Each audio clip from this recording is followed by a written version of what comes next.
Praise the Lord. ஆண்டவராகிய இயேசு கிறிஸ்து ஆசீர்வாதமான வசனங்களை சொல்லும் பொழுது சந்தோஷமாக உடனடியாக ஏற்றுக்கொள்ளக்கூடிய நம்மளுடைய மனசு ஆண்டவர் சில கடினமான காரியங்களை குறித்து பேசும் பொழுது அதை ஏற்றுக்கொள்ள முடியாமல் பாகற்காய் சாப்பிட்டது போல் இருக்குது. அப்படி தானே?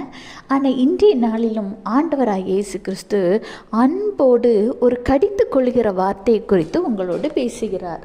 பிரசங்கி 2:26, தேவன் தமது பார்வைக்கு நல்லவனாயிருக்கிறவனுக்கு ஞானத்தையும் அறிவையும் இன்பத்தையும் அளிக்கிறார். பாவம் செய்கிறவனுக்கோ தமது பார்வைக்கு நல்லவனாயிருக்கிறவன் வசமாய் வைத்துவிட்டு போகும் பொருட்டு சேர்த்து குவித்து வைக்கும் தொல்லையை அவர் நியமித்திருக்கிறார். இதுவும் மாயையும் மனதுக்கு சஞ்சலமுமாயிருக்கிறது.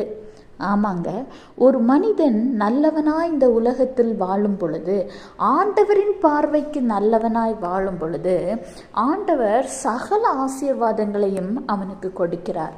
ஆனால் ஒருவன் பாவம் செய்து ஆண்டவரின் பார்வைக்கு பாவம் செய்கிறவனாய் கெட்டவனாய் வாழும் பொழுது அவனுக்கு இருக்கிற அந்த பாவத்தினுடைய பிரச்சனைகள் மட்டுமல்லாது இன்னும் பலவிதமான பிரச்சனைகள் அவனை வந்தடைகிறது.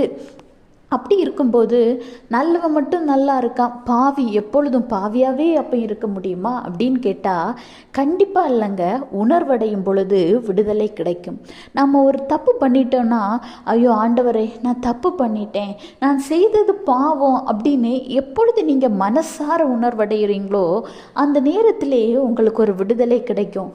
ஆனால் பாவத்தை செய்துக்கிட்டு நான் ஒன்றும் பாவி கிடையாது, இது நான் வேணும்னு செய்யலை, அந்த சூழ்நிலை இதை செய்தேன், இப்படிப்பட்ட நிலைமையில் இதை செய்தேன்னு அதை குறித்து சாக்கு போக்கு சொல்லி பாவத்தின் மீது இன்னும் திரும்ப திரும்ப பாவங்களை செய்து செய்து துணிகரமாக இருக்கிறவர்களை குறித்து இந்த வேதாகமம் சொல்லியிருக்கு.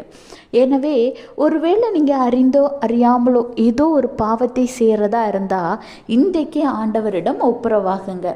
ஒருவேளை ஆண்டவருடைய பார்வையில் நல்ல காரியங்களை செய்கிற பிள்ளைகளாக இருந்தால் ஆண்டவர் உங்களுக்கு ஞானத்தையும் அறிவையும் இன்பத்தையும் அளிக்கிறாருங்கிறத ஞாபகம் வச்சுக்கோங்க.